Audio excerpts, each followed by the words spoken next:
Hey, what's up, YouTube? It's the Distinguished Professor. Welcome back to my channel. Hey, we're doing another study hall. Let's You know what bounce that some means? ideas around, man. Study hall right now. Let's go. Hey, in this study hall, we're going to be reacting to Dr. Umar Johnson's take on Kamala Harris.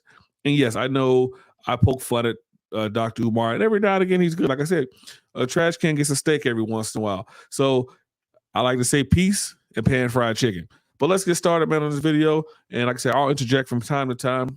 But you know how I do, but I'll save a lot of my comments for the end. Hey, let's get started. Speaking of Kamala, right? How do you feel about her? Because I know you made a comment earlier saying that she don't claim her black side. House niggas, just like Barack Obama, they do what they need to do to stay close to the white power structure. She made a career locking up black people. This is the same woman who went on international television, Art, let me remind you, about a year or two ago and said America is not a racist country.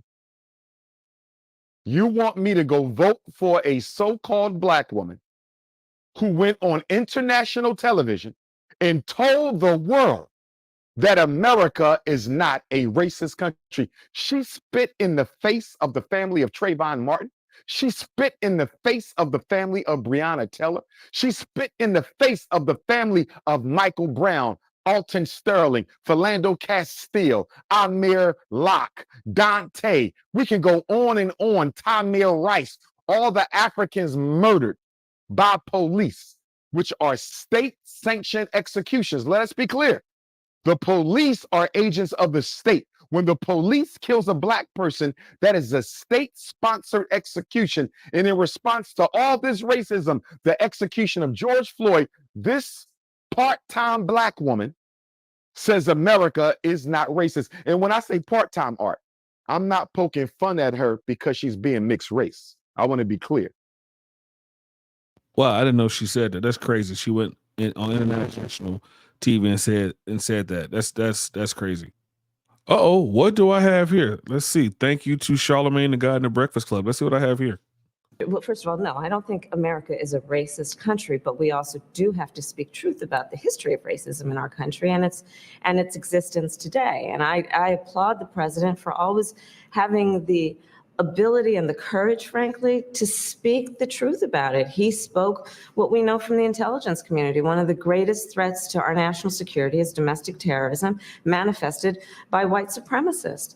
And so these are issues that we must confront. And it does not help to heal our country, to unify us as a people, to ignore the realities of that. And the idea is that we want to unify the country, but not without speaking truth and requiring accountability as appropriate. So you heard her. You heard her right there say exactly what Dr. Umar said. You said exactly what Dr. Umar said. Gotcha, bitch. Gotcha. Now let's go back to the interview. And again, thanks to Art of Dialogue. He puts out great content. I gotta give shout out to him. Again, this is for fair use. I'm poking fun at her because she can rarely be found speaking up for black people. My issue ain't her being mixed race. Nobody's responsible for how they come into this world. My issue with her is not identifying with her people. I remember another interview I saw with Kamala Harris, Art, and she said, somebody asked her, what are y'all going to do for black people? And she said, we can't pass laws just for black people. She said this, we can't do things just for black. Well, Kamala Harris, can I ask you a question, Madam Vice President? If the Democratic Party can't do anything just for black people. And this is something I preached on for a while because, you know, we talked about Obama and I've talked about Obama with friends of mine. They said, you know, Obama couldn't pass things strictly for black people. He couldn't pass things strictly for one race of people.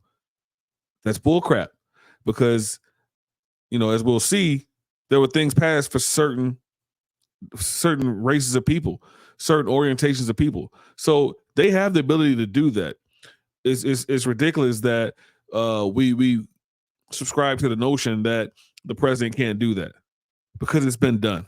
Omar's going to go into it, but give me 1 second. I want to find that video that he was talking about that Kamala Harris said. Give me one moment. I'll find it for you. By golly, by G. Willikers, I found it. Here we go. Do you support reparations for black people? Well, listen, again, we had over 200 years of slavery.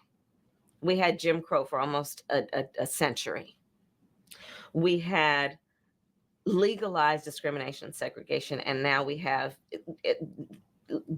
segregation and discrimination that is not legal but still exists and is a barrier to progress. We have disparities around housing. We have disparities around education. We have disparities around income. And we have to recognize that everybody did not start out on an equal footing in this country. And in particular, Black people have not. And so we have got to recognize that and do something about that and give folks a lift up. That's why, for example, I'm proposing the LIFT Act.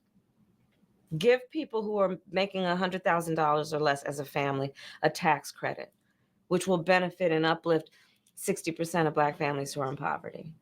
So by default, it affects Black families, but there's not a particular policy for African Americans that you would explore.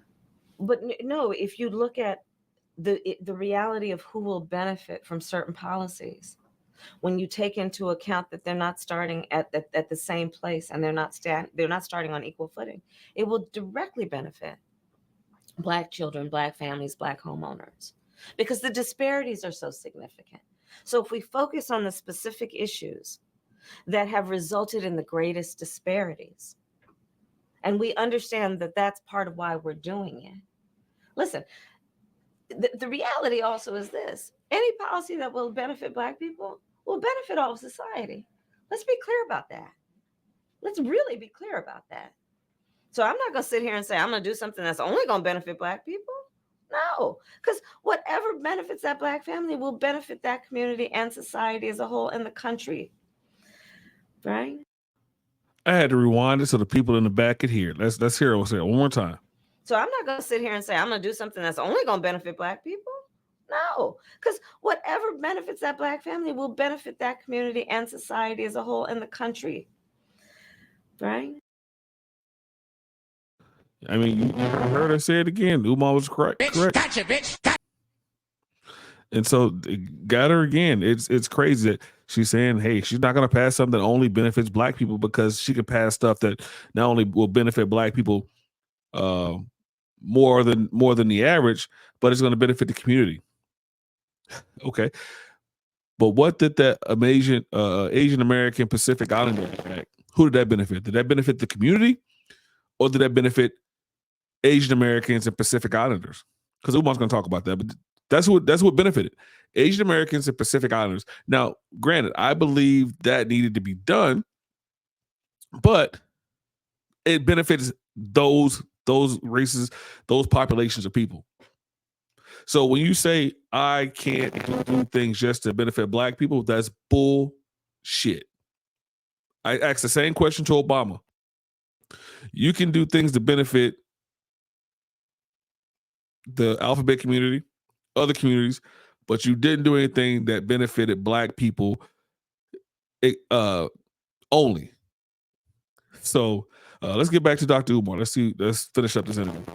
People, why did y'all pass a law only for Asians?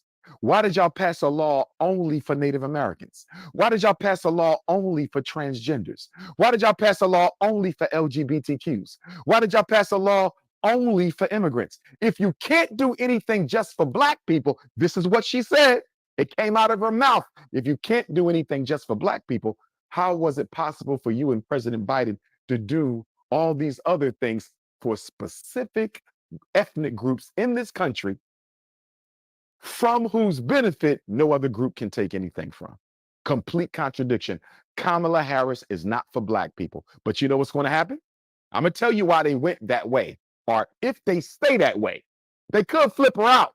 But let's say, for the sake of conversation, because Joe Biden did pass her his nomination, even though it's not his decision.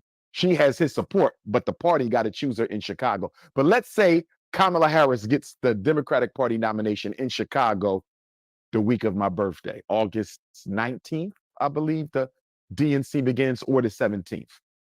Anyhow, here's why they're going to go that way, Art. Why are the Democrats about to give us the first woman president in American history? I'm going to tell you why. In 2022, there were 10 million more women registered to vote than men in America. Now I'm talking everybody, Art, black, white, red, yellow, brown, gay, straight, everybody. There were 10 million more women registered to vote than men, even though there's only about 3 more million women than men in this country. Population-wise, there's not a great gender disparity. You only see that when you come to the black community for reasons of extermination, incarceration, okay, miseducation, right? And sexual confusion, right? So outside of Black America, the male-female gender balance is almost the same. I believe there's 168 million adult women in America, and there's about 165 million adult men in America. So you only have a 3 million person discrepancy. Now, those 10 million votes, there's 10 million more women registered to vote than men are. Elections have been decided by votes less than 10 million. You've had elections decided by 1 million. You had elections decided by 2 million. You've had elections decided by 3 million. You've had elections decided by 700,000 votes. If there's 10 million more women registered to vote than men in America across all race, colors, and class, if we nominate Kamala Harris as the Democratic Party's president, can she bring us those women votes, those undecided women? Can Kamala Harris bring us all the poor black women, the working class black women, the upper class? Can she bring us the white middle class women? Can she bring us the poor white women? They are banking on the fact that there's 10 million more women than men registered. And if we stick Kamala Harris out there for us, can she bring us the greatest share of those 10 million female votes? Here's what it's going to come down to. Do white women prefer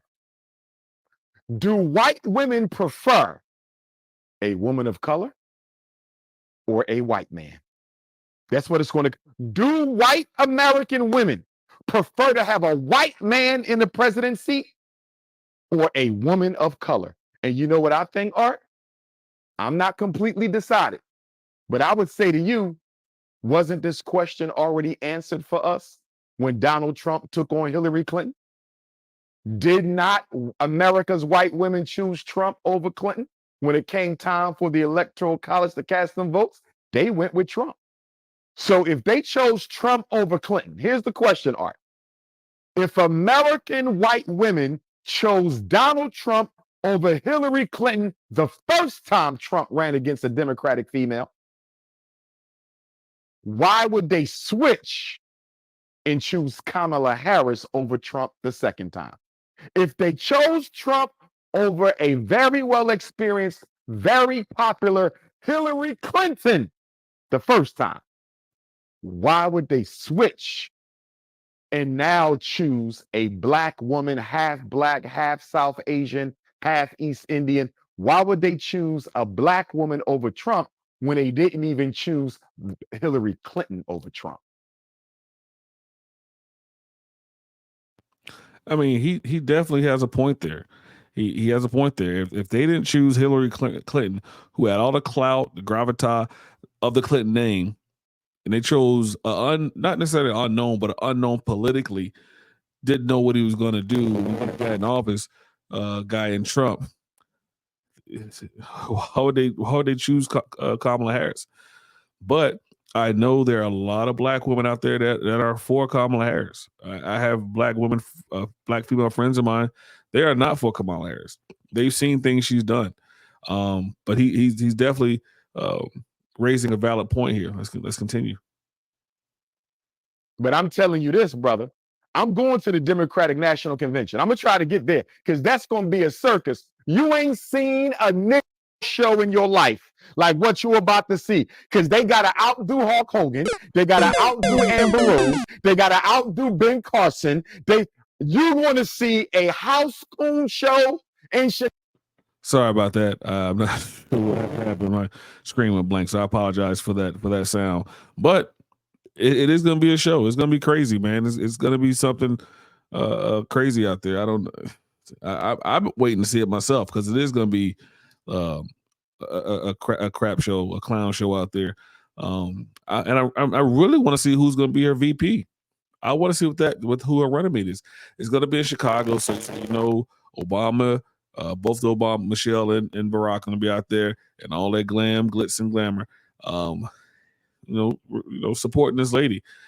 This is going to be interesting. Especially they did it so late in the game, and it's almost as if they're like, okay, we couldn't get him with the felonies, we couldn't get him with a shot.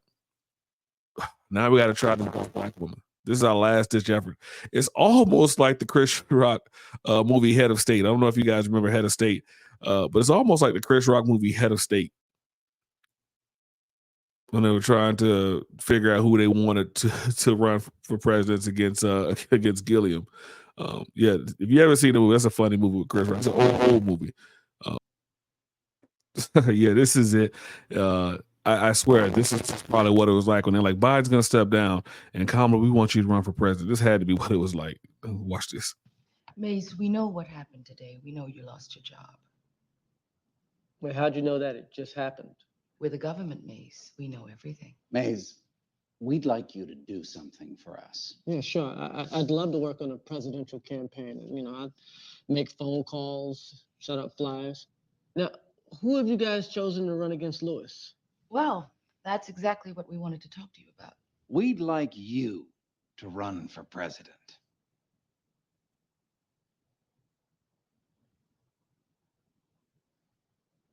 Of what? The United States. Of what?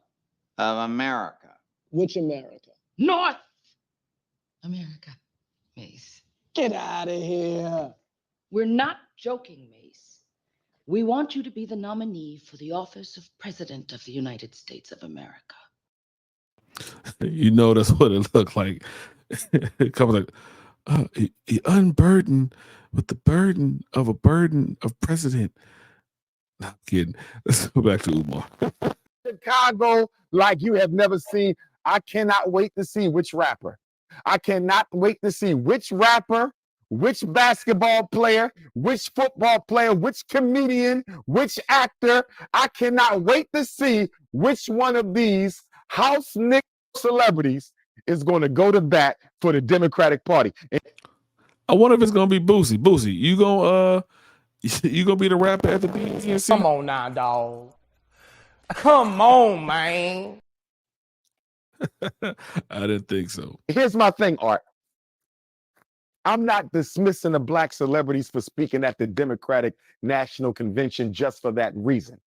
I'm dismissing them, Art, because they're going to go up there, show up and show out for the Democrats without a single promise to their community, without a single pledge to their community, without a single concession to their community. With all we've been through and all we about to go through, how the hell can you fly your ass to Chicago, basketball player, football player, rapper, actor, dancer, singer, comedian? How can you go up there and show up and show out for Kamala Harris, who never did a damn thing for black people? That's my issue. And I'm going to tell you this right now. Every black person listening to me, on November the 5th, you need to be in a black community when the election results are read. My bougie nigga living in the suburbs, living in an all-white community, you do not want to be caught outside on November the 5th if Donald Trump loses. Because here's my thinking, Art. We only got 3 months and a few weeks to the presidential election. Let me say that again. We only got 3 months and a few weeks to the presidential election on November 5th. You mean to tell me Joe Biden backs out with 3 months left, anoints Kamala to his spot? She only got 3 months to campaign, and you still going to beat a very popular Donald Trump? Do you think the American people are going to believe Donald Trump lost fairly after y'all tried him in court, convicted him in court? And I know we'll get later to the artificial assassination, but nonetheless, do you really think Americans are going to believe Kamala Harris beat Donald Trump straight up? I'm not too sure about that. And if poor white America thinks they were robbed of this election, that January 6th takeover, That was nothing but a pool party for what you're about to see in this country if Donald Trump loses this election. I would not want to be a black person in a white neighborhood on November the 5th, 2024, when those presidential election results are read and Donald Trump is not the winner. I believe white folks are going to show up and show out art. You better have a gun, a knife. Black people better exercise, what is it, our Second Amendment rights? Right to carry, is that the Second Amendment or the Fourth? I want to say the second.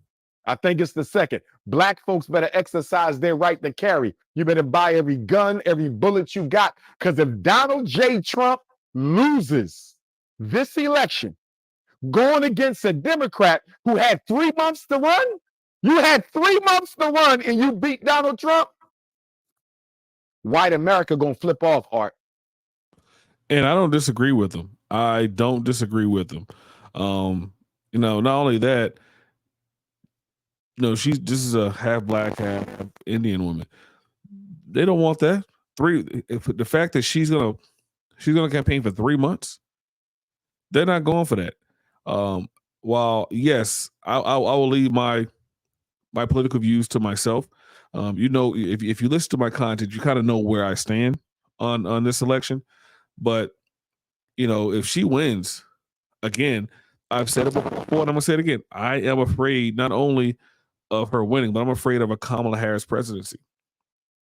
I think black men should be afraid of a Kamala Harris presidency. I think single parents should be afraid of a Kamala Harris presidency. Again, I'm voting facts over feelings. While yes, I would love to see a black woman be president, this is not the black woman I want to see. It's just not. But let's continue the rest of this. But yeah, he's not lying here. I'm going to make sure I'm ready, brother. Make sure you're ready. And I want all my American Africans out there, wherever you live in America, especially if you're in a city that's predominantly white, if you're in a state that's predominantly white. We in Philly, which is half black, half white, 50-50. You know what I mean? But black people, please be prepared for what can happen on these streets if Donald J. Trump loses that election. And to that point, Art, this is why I think the shadow government has a lot of deciding and a lot of reasoning and a lot of debating to do. Because here's the thing, Art. If you steal the election from Trump and give it to the Democratic Party, whether it's Kamala or anyone else, because you want to make sure China doesn't take over Africa, and you want to make sure China doesn't take over the Caribbean, and you want to make sure China doesn't take over second and third world, Central and South America. So you want a Democrat in there because Democrats have always had better relationships with black countries. If you do that, you might win the world, but you might lose America. Because if these white folks flip out, Art, look, let's be honest. The American public has more weapons than the American military. And I'm gonna say this too, that I want to add to it real quick. And I'll get back to the video. It's a long video. But I felt if Trump would have gotten assassinated, it would have been the same thing as sort of like Kamala Harris gets elected. It would have been melee. We'd probably still be putting out fires from 2 weeks ago. I wholeheartedly believe exactly what he's saying. You may be looking at the Purge 1 through 4, all of them. Even the one with Meet the Blacks. It may be a straight purge. So definitely, it could happen. Let's continue. Let me say that again. The American public, 350 million people, they have more guns than the U.S. military. Now, the military has better weapons. The military has better weapons, but the people have more weapons. American military is no more than 500,000 people, Art. There's no more than 500,000. How are you going to put 500,000 against 350 million with more weapons? You're not winning that. If the U.S. military has to go to war with her own citizens, I believe the U.S. military will lose. And I believe a lot of people in the U.S. military will side with the American people. And by American people, I mean white American people. So the National Security Agency, the Council on Foreign Relations, the Bilderbergers, the Federal Reserve, the Trilaterals, the Illuminati, the House of Rome, the Rothschilds, the Wahlbergs, the Morgans, the Stanleys, the Rockefellers. They got to ask themselves, if we rob Donald Trump so we can maintain Africa and the Caribbean, will that lead to social unrest in America? Will America degenerate into chaos? Will we have to evoke martial law? That's a hell of a decision to make. Do I go for the resources or do I maintain American status quo? Because Art, if America breaks down internally, China is the new superpower. The only thing keeping China from being the world superpower right now is this country. If this country descends into chaos, China runs the world. Does the power structure, does the secret government of this country really want China in charge? That's the question. I'm gonna pause it there. I'm gonna leave it there. I know he probably gets into some more stuff, but I'm gonna leave it there, and we'll get back into some things. But yeah, I mean, great content. Great content. Thank you again, Art of Dialogue. Again, this is for fair use. Fair use. All the videos have been used are fair use. But yeah, man, this is crazy. I want to briefly touch some interesting information I found doing some research. I'm gonna touch that real quick. Let me just put this video down, pull myself back up. Yeah, so I did a little research. I wanted to know, out of all the presidents, the 6 presidents that have been here, outside of Lyndon B. Johnson, who passed the Civil Rights Act, although he was racist, he passed it for what he had to pass it for, and Abraham Lincoln, as far as presidents who passed the Emancipation Proclamation, although that didn't necessarily free slaves in the South. I said, which presidents did the most for the Black population? That's the question I had. And so I had some startling facts. I'm gonna pull those up right now. So yeah, and I briefly want to go. So out of the presidents, Barack Obama, again, this is without Abraham Lincoln and Lyndon B. Johnson, LBJ. So without those two, take those two out. Which presidents? Give me a ranking. Barack Obama was number 1. A lot of it was because of the unemployment, things that sort that he passed. He served 8 years. He was a president for 8 years. FDR was number 2, which again, okay, but FDR also had 12 years. So between those two, they had 12 and 4, or 12 and 8. But Donald J. Trump came in 3rd, which is eye-opening, right? He came in 3rd. He only had 4 years.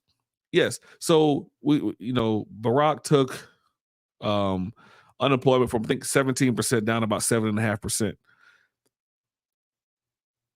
Donald Trump took that down to 5.4%. And people say, well, he was riding the coattails of Barack Obama and so forth and so on. Yeah, I get it. But at the end of the day, he still continued it on at 5.4%. And that was as of August 2019. So, barely a year in office.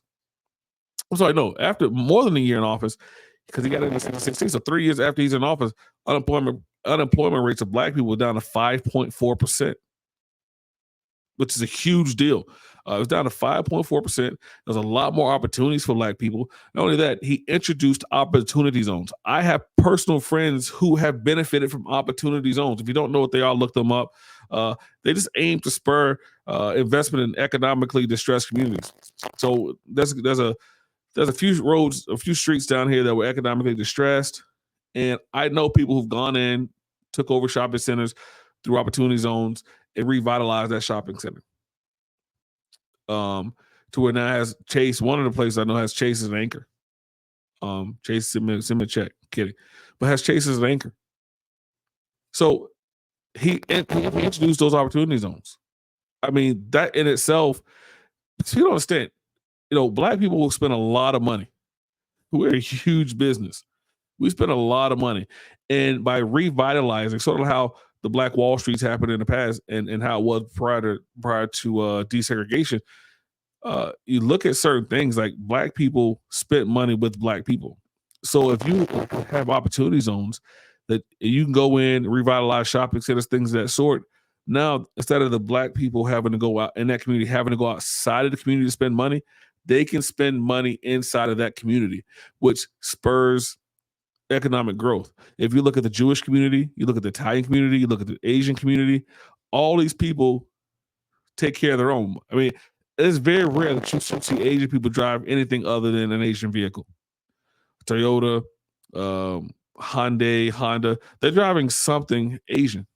And I have nothing wrong with that.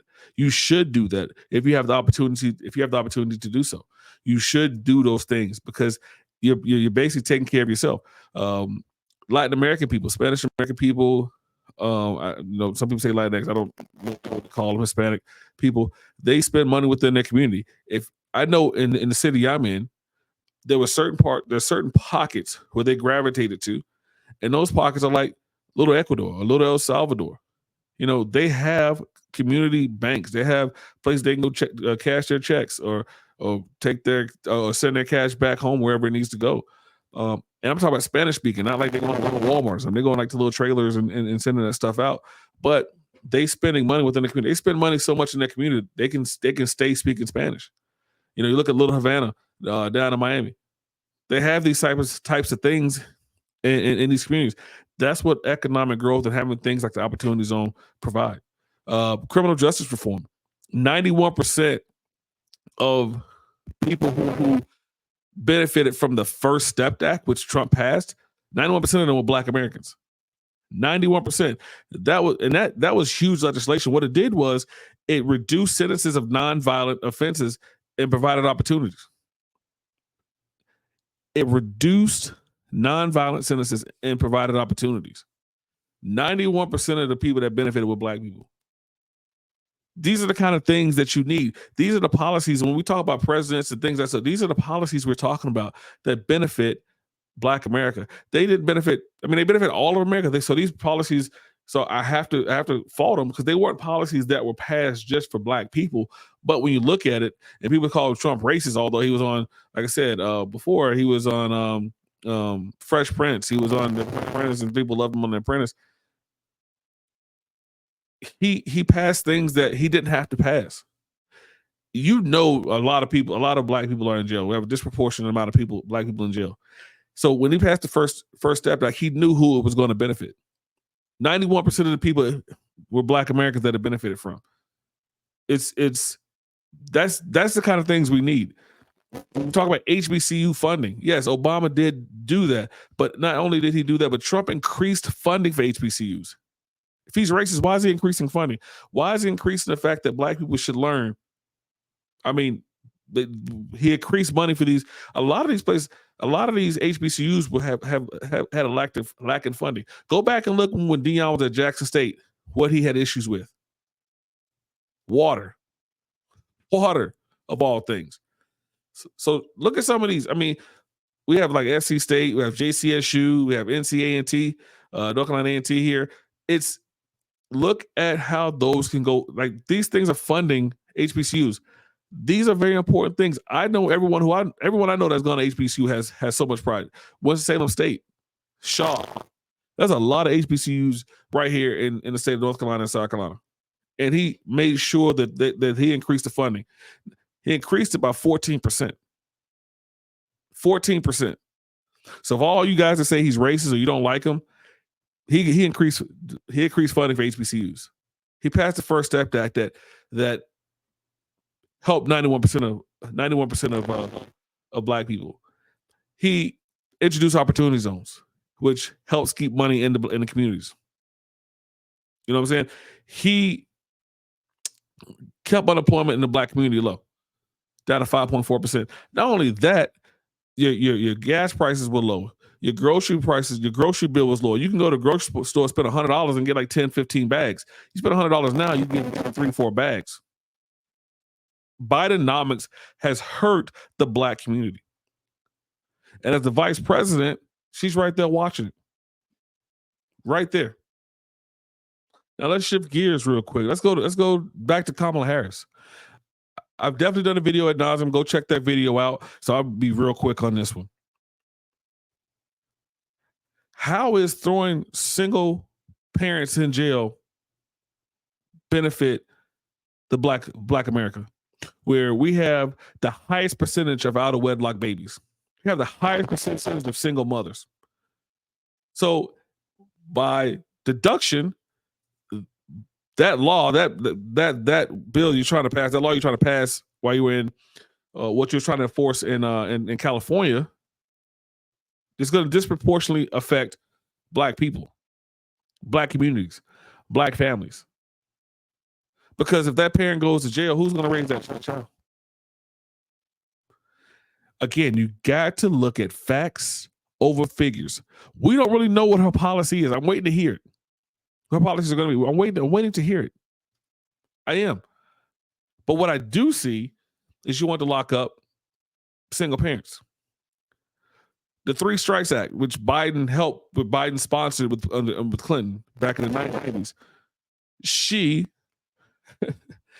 made sure that thing got taken, that thing got prosecuted aggressively. She was tough. I mean, yeah, she's a prosecutor. I get it. She's tough on crime, things of that sort. But she aggressively pursued that.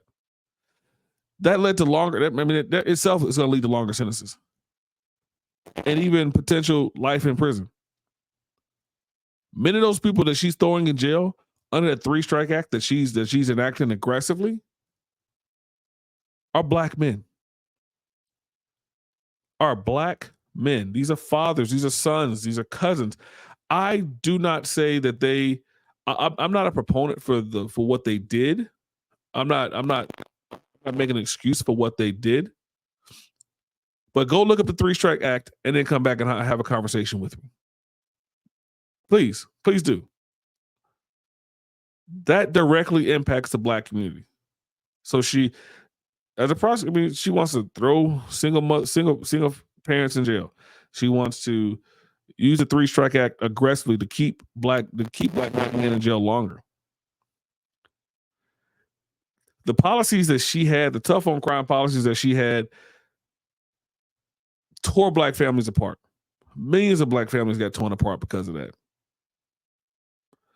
And when there's not two people in a household, or there's just one person who has a lower income, that's going to lead to poverty. So let's say this. Let's say your dad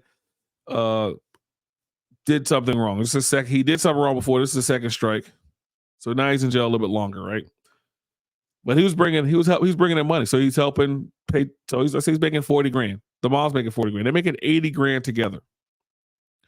Now that the father's gone because he's in jail, there's only $40,000 there. And she has to take care of 1-2 kids. So maybe she has to pick up a second shift. But guess what? Because she's working so much, she sleep, or she has to go to work earlier, and her kid's not going to school. Now what are you gonna do? Throw that mother in jail? This is crazy. These are the kinds of things you have to look at. You can't just care for the fact that she's quote unquote black and Asian. You can't care about that. You have to look at policies. You have to look at facts over the figures. When I look at facts over figures, when I look at Trump, record low unemployment, increased opportunity for black businesses, significant changes with the First Step Act, reducing harsh sentences, increased funding for HBCUs supporting black higher education. When I look at Kamala, tough on crime policies led to higher incarceration rates among black men. That in itself will, like I said before, contributes to broken families in the community. Harsh sentencing. These laws disproportionately affected and punished black Americans. Disproportionately. So if you're going out and looking who made life better for black people, for black Americans, for black people in the United States, Trump's policies had clear, positive impacts in just 4 years. 4 years he did this. Can you imagine if he had 8 or 12 like FDR? what kind of things would have been, what kind of things would have taken place for Black America. Again, all the people I know ate very well. All those people who had 2.5% interest rates and bought houses, all the people who refinanced out of their house because their house skyrocketed from 400 grand to 800 grand. I know people whose houses went from 400 grand to 800 grand. I dated a lady who bought her house at $67,000. Bought a condo for $67,000. That same condo is worth over $260,000 today, if not more. These are direct impacts of a Trump America. Again, I'm not telling you who I'm voting for. I'm just providing facts over figures. Facts over figures is all I'm providing. So as we conclude this video, again, facts over figures. What did Trump's America look like? Again, he's ranked 3rd out of 46 presidents. 3rd. Not including Abraham Lincoln. Not including Lyndon B. Johnson. Barack Obama, FDR. 8 years for Barack, 12 years for FDR. Trump was number 3. 3rd. Do your own research. See, if y'all continue to call him racist, but his policies, while they didn't just affect Black America, they affected everyone. Based upon what how Kamala says how she can't pass policies for Black people, I get it, but his policies directly impacted Black America. So as you continue to do your research, continue to read, continue to listen to the candidates. Again, I can't wait to see who Kamala picks as a running mate. As you hear the debates as they come around, facts over figures. Look at those facts. See what happened under her. Again, I leave the borders are out thing. The borders are thing out with her because there's conflicting evidence on what she was actually tasked to do. So I definitely leave that out. I do that on purpose. I don't want to speak out of turn or misspeak. Because I don't know. I mean, based upon what I've read, her job was basically Central America, not Mexico. So I'm not touching that. I purposely stay out of that. I let everybody else talk about that point. Me personally, I don't. But as we get down to it, November 5th, man, is a turning point for our country. Who do you believe in? Like Tupac said, who do you believe in? You know what I'm saying? Who do you vote for? Do you vote for the guy that you dislike? Because he talks too much, his Twitter fingers get you pissed off. But his policies put food on your table, money in your pocket. Or do you vote for someone who wears her pearls, went to Howard, is an AKA, says she's Black when it benefits her? Is that who you vote for? Again, facts over feelings. So I'm going to end it here. Make sure you like, subscribe, share this video. I'm always putting out new content. So tap that notification bell so you don't tardy to the next class. But yeah, I'm going to end study hall right now, man. And I thank you guys for tuning in as always. But class dismissed.